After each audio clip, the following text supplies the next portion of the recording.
La décision de la Cour d'appel tient en 57 pages. Pour les juges, Donald Trump ne peut bénéficier d'une immunité pénale du fait de son statut d'ancien président des États-Unis.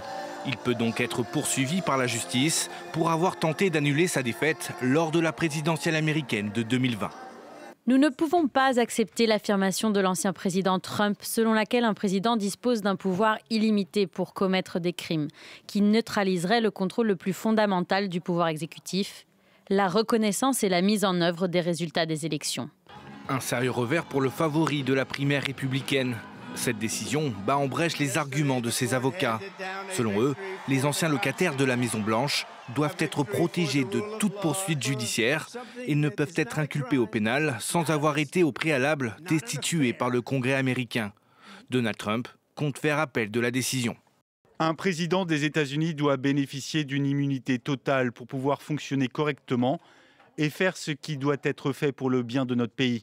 Un jugement aussi destructeur pour le pays ne peut être toléré. Pour cet expert, ces démarches pour éviter un procès pénal s'amenuisent.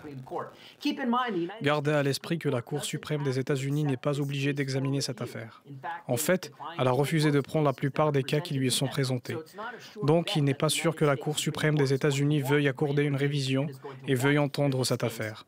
Mais c'est vraiment la dernière chose que peut faire l'ancien président Trump.